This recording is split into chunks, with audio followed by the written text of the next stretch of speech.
ថ្ងៃរៀងមិនតនម្ដាយខ្ញុំរុងរនធ្វើការងងុយយ៉ាងណាមិនត្អូញត្អែម៉ែទ្រាំអត់ធន់ដំណេកកុនដើរយុគជ្រៅឆ្លៀតភ្ញាក់ម៉ោង3 4ភ្លឺទៀតហត់នឿយពាក់ឲ្យត្រៀតព្រោះស្ដារជីវភាពក្ររទេះបបអ្នកក្រលុកមុខផ្ទះអ្នកមានរងភាពអត់ឃ្លានជីវិត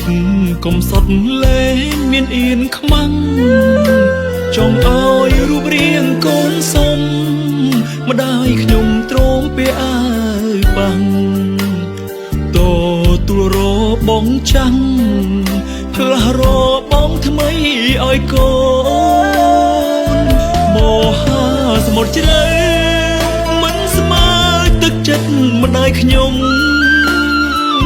ព្រះសូមេភ្នំគង់តូចជាងបាតដៃម៉ែ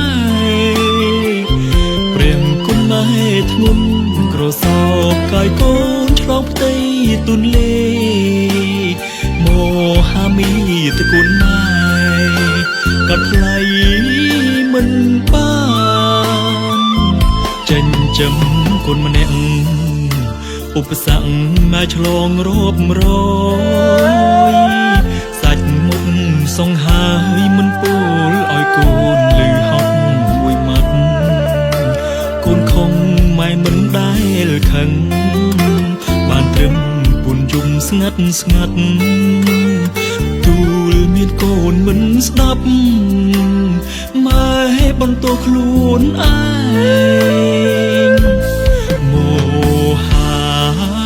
មាតុគុណរបស់ម៉ែមានពុនដួងខែនៅតែព្រៀបស្មើមិនបានញឈាមម៉ែហូរបដូរឲ្យជីវិតកូនសុខសាន្តតស៊ូសល់ធាតមួយចានគ្មានចង់បានអ្វីពីកូន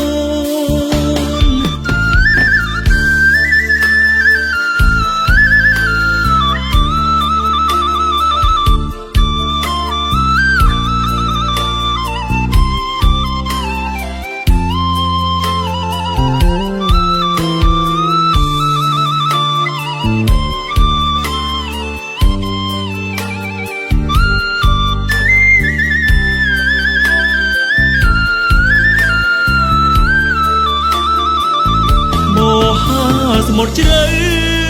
មិនស្មើទឹកចិត្តម្ដាយខ្ញុំព្រះសូមេភ្នំគង់តូចជាងបាតដៃម៉ែព្រះគុណម៉ែធ្ងន់ក្រសោបកាយកូនឆ្លងផ្ទៃទុនលេមហាមីតគុណម៉ែកាត់ថ្លៃមិនបានចិញ្ចឹមគុណម្នាក់ឧបសគ្គមកឆ្លងរាប់រយសាច់មុខសង្ហាយមិនពោលឲ្យកូនលឺហត់មួយម៉ាត់កូនខំម៉ែមិនដែលខឹងបានត្រឹមពុនយំស្ងាត់ទូលមានកូនមិនស្ដាប់ម៉ែបន្ទោខ្លួនឯងមហាមាតុគុណរបស់ម៉ែមានពុនដួងខែនៅតែព្រៀបស្មើមិនបានញឈាមម៉ែហូរបដូរឲ្យជីវិតកូនសុខសាន្តតស៊ូ